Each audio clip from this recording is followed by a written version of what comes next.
Hello మా welcome back to another video on the channel. ఈ వీడియోలో నేను కన్సల్టెన్సీస్ గురించి చెప్తాను. అసలు మనం కన్సల్టెన్సీస్కి పోవాలా వద్దా అని కూడా చెప్తాను. సో ఇప్పుడు నేను ఒక చిన్న స్టోరీ చెప్తా. సీనియర్ ఒకడు బీటెక్ అయిపోయిన తర్వాత జాబ్ లేకుండే. సో అప్పుడు తను ఐర్లాండ్లో మాస్టర్ చేద్దామని చెప్పి ఫిక్స్ అయ్యిండు.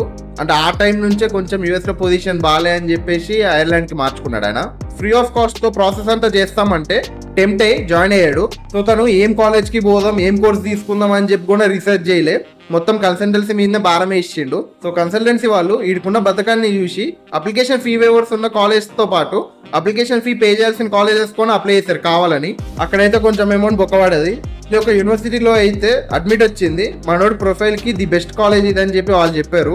మనోడేమో మన ప్రొఫైల్కి ఇదే బెస్ట్ యూనివర్సిటీ అంటున్నారు కదా అని చెప్పి ట్యూషన్ ఫీ అయితే పే చేశాడు. మొత్తం వీసా వచ్చింది. ఇక ఇక్కడ వరకు అయితే మొత్తం సెట్ అయిపోయింది. తనకన్నా ముందు నుంచే ప్రాసెస్ స్టార్ట్ చేసిన ఒక ఫ్రెండ్కి అయితే తను కాల్ చేసి చెప్పాడు. ఆయనకు చెప్పినాక సేమ్ ప్రొఫైల్ ఉన్న తను టాప్ యూనివర్సిటీలో అడ్మిట్ అయితే కొట్టిండు. ఈయనేమో తన ప్రొఫైల్ కన్నా ఇంకా లో ప్రొఫైల్స్ని యాక్సెప్ట్ చేసే యూనివర్సిటీకి అయితే ట్యూషన్ ఫీ పే చేస్తాడు మొత్తం. ఈ మాట తన ఫ్రెండ్ చెప్తే కానీ రియలైజ్ అవ్వలేదు నేను జాయిన్ అయ్యింది చాలా లో ప్రొఫైల్ కాలేజ్ అని చెప్పేసి. సో ఇప్పుడు నేను చెప్పేది ఏంటంటే don't completely rely on the కన్సల్టెన్సీస్తో పని లేకుండానే మాక్సిమం మన ప్రాసెస్ మనమే చేసుకోవచ్చు. మాక్సిమం ఈ ప్రాసెస్ ఏమంత టఫ్ ఉండదు. ఆల్రెడీ మనకన్నా ముందు పోయిన సీనియర్స్తో మనం కాంటాక్ట్ అయితే వాళ్ళే ఎక్స్ప్లెయిన్ చేస్తారు ప్రాసెస్ అంతా ఎలా చేసుకోవాలని. మోస్ట్లీ యూట్యూబ్లోనే ప్రాసెస్ మొత్తం ఉంది. అండ్ మన ఛానల్లో కూడా మొత్తం ప్రాసెస్ వీడియోస్ అయితే వస్తున్నాయి. అందుకే మనం మేనేజ్ చేసుకోవచ్చు అని చెప్తున్నా. మెజారిటీ ఆఫ్ ది కన్సల్టెన్సీస్కి స్టూడెంట్స్ని ఇక్కడ నుంచి అక్కడ పంపించడం వరకే ఎక్స్పీరియన్స్ ఉంటుంది. అండ్ అక్కడికి వెళ్ళిన తర్వాత అసలు అక్కడ ఏం జరుగుతుంది అని చెప్పేసి వాళ్ళకి మోస్ట్లీ ఐడియా ఉండదు. ఆల్రెడీ ఇక్కడ నుంచి పోయిన స్టూడెంట్స్ బట్టే ఏది బెస్ట్ ఏది వేస్ట్ అని చెప్పేసి వాళ్ళు డిసైడ్ చేసుకుంటారు కాలేజెస్ని. ఆబ్వియస్లీ మనం కూడా అదే చేస్తాం. బట్ ఇక్కడ మనకి అర్థం కానిది ఏంటంటే వాళ్ళు కమిషన్స్ కోసం ఆ యూనివర్సిటీకి అప్లికేషన్ వేస్తున్నారా లేకపోతే అది నిజంగానే మంచి యూనివర్సిటీ అని చెప్పేసి క్లారిటీ ఉండదు. సో అక్కడ ఉన్న స్టూడెంట్సే మనకి చెప్పగలరు. సో మనం వాళ్ళతో కనెక్ట్ అయ్యి డీటెయిల్స్ తీసుకుంటే బెటర్. లైక్ లింక్డ్ఇన్, యాకెట్ అండ్ చాలా డిఫరెంట్ గ్రూప్స్ ఉంటాయి టెలిగ్రామ్స్ వాటిల్లో. అందులో జాయిన్ అయ్యి అక్కడ ఉన్న వాళ్ళ త్రూ మనం కనెక్ట్ అయ్యి తెలుసుకోవచ్చు అసలు ఎలాంటి కాలేజ్ అదని చెప్పి. ఎందుకంటే కన్సల్టెన్సీస్ కూడా తెలియంది వాళ్ళకి తెలుస్తాయి. అక్కడ యూనివర్సిటీకి అప్లై చేసుకోక ముందే మనకు ఆ యూనివర్సిటీ గురించి కొంచెం ఐడియా అయితే ఉండాలి. మనం అనుకుంటున్న యూనివర్సిటీ వర్తా కాదా అని చెప్పి చెక్ చేసుకోవాలి. మన ప్రొఫైల్కి సెట్ అవుతుందా, ఏం కోర్స్ బెటర్, ఇవన్నిటిని కూడా మనం ముందే రీసెర్చ్ చేసుకోవాలి. నెక్స్ట్ ఏమో కొన్ని కన్సల్టెన్సీస్ వల్ల మన పైసలు వేస్ట్ కావడం తప్ప ఇంకేం ఉండదు. వాళ్ళు ఫ్రీ ఆఫ్ కాస్ట్తో మనకి ప్రాసెస్ చేస్తున్నా కానీ అప్లికేషన్ ఫీ అయితే మనమే పే చేయాలి కదా. ఈచ్ యూనివర్సిటీకి ఒక 50 euros ఉంటే అప్లికేషన్ ఫీ.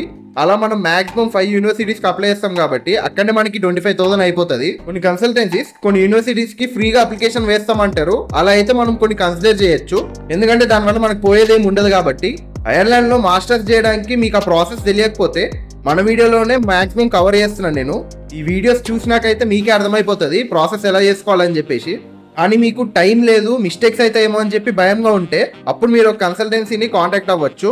కన్సల్టెన్సీ అంటే మంచి కన్సల్టెన్సీ అంటున్నా, ఏది పడితే జాయిన్ అయితే బిస్కెట్ అవుతుంది అంతా. ఆల్రెడీ ఒక కన్సల్టెన్సీ నుంచి వెళ్ళిన వాళ్ళు ఎవరైనా తెలిసి ఉంటే మీకు వాళ్ళని కాంటాక్ట్ అయ్యి అసలు కన్సల్టెన్సీ ప్రాసెస్ ఎలా ఉంటుందని చెప్పి తెలుసుకోండి. బట్ స్టిల్ మన రీసెర్చ్ అయితే మనం చేయాలి. ఒక కన్సల్టెన్సీలో మనం జాయిన్ అయ్యే ముందు వాళ్ళు మనకి ఎలా హెల్ప్ అవుతారని చెప్పి తెలుసుకోవాలి. ఇప్పుడు మనం ఒక కన్సల్టెన్సీ త్రూ పోయి ఒక మంచి యూనివర్సిటీలో పడితే అది మనకే బెనిఫిట్ అవుతుంది. కానీ కమిషన్ల కోసం కొన్ని కన్సల్టెన్సీస్ రత్కోర్ యూనివర్సిటీలో పడేస్తాయి. సో అది చెక్ చేసుకోండి, లేకపోతే లైఫ్ అంతా మనమే రిగ్రెట్ అవుతాం అనవసరంగా జాయిన్ అయినామని. So always do some research. గాలి ఎటు వేస్తే అటు పోతా అంటే నీ ఫ్యూచరే దొబ్బుతుంది. కొన్ని consultancies fake document, fake experience లాంటివి మాల్ ప్రాక్టీస్ చేయడానికి ట్రై చేస్తాయి. అలాంటివి ఏమైనా చేసి దొరికితే నిన్ను ఇంకా నీ కన్సల్టెన్సీ వాడిని పోలీసు వాళ్ళు వేసుకోబోతారు లోపలికి. మనం కూడా యాక్టివ్ ఉండాలి. కొన్ని కన్సల్టెన్సీస్ మన డాక్యుమెంట్స్ ఏమైనా మిస్ అయితే యూనివర్సిటీకి సెండ్ చేయడానికి చాలా టైం తీసుకుంటాయి మళ్ళీ రీసెండ్ చేయడానికి అయితే. సో మనమే దమ్దం చేయాలి వాళ్ళని మన పని అయ్యేంత వరకు. ఎందుకంటే వాళ్ళ దగ్గర మన ప్రొఫైల్తో పాటు వేరే ప్రొఫైల్స్ కూడా ఉంటాయి, సపరేట్గా మన కోసం అయితే కూర్చోరు. అందుకే మనం దమ్దం చేయాలంటున్నా, లేకపోతే మన ప్రాసెస్ డిలే అవుతుంది. ప్రీవియస్ వీడియో మీరు చూసుంటే ట్రినిటీలో నేను మాస్టర్స్ చేసే ఛాన్స్ని ఎలా మిస్ అయినా అని చెప్పేసి ఎక్స్ప్లెయిన్ చేసిన. ఆ వీడియో లింక్ని నేను పైన ఐ బటన్లో అండ్ కింద డిస్క్రిప్షన్లో కూడా ప్రొవైడ్ చేస్తాను. సో ఆ వీడియోని చెక్ చేయండి. ఎందుకంటే నేను చేసిన మిస్టేకే మీరు కూడా చేయకుండా ఉంటారని చెప్పేసి ఆ వీడియోని అప్లోడ్ చేసిన నేను. ఆ కాలేజ్ ఇన్సిడెంట్ వల్లనే నేను నా కన్సల్టెన్సీ వాళ్ళ మీద డిపెండ్ అవ్వకుండా డాక్యుమెంట్స్ అప్లోడ్ చేసే విషయంలో నేను కూడా చెక్ చేస్తూ ఉంటున్నా. ఫర్ సపోజ్ ఇప్పుడు మనం బేకర్ కన్సల్టెన్సీలో జాయిన్ అయితే మనం అడిగిన దానికి వాళ్ళు రెస్పాన్స్ ఇవ్వకపోతే ఇక మనం స్టక్ అయిపోయినట్టే అక్కడ. ఎందుకంటే ఆల్రెడీ ప్రాసెస్ కొంచెం స్టార్ట్ అయిపోయి ఉంటుంది. మనం వేరే కన్సల్టెన్సీకి పోదామన్నా ఇంక అవ్వదు. సో ఎప్పుడైనా కన్సల్టెన్సీలో జాయిన్ అయ్యే ముందు అండ్ యూనివర్సిటీకి అప్లికేషన్ సెండ్ చేస్తున్నప్పుడు మనం రీసెర్చ్ అయితే మనం చేసుకోవాలి. బేకార్ కన్సల్టెన్సీస్కి దూరంగా ఉండండి, రన్అట్ అవ్వద్దు. రన్అట్ కావద్దు. సరే మరి వెళ్తా, బాయ్.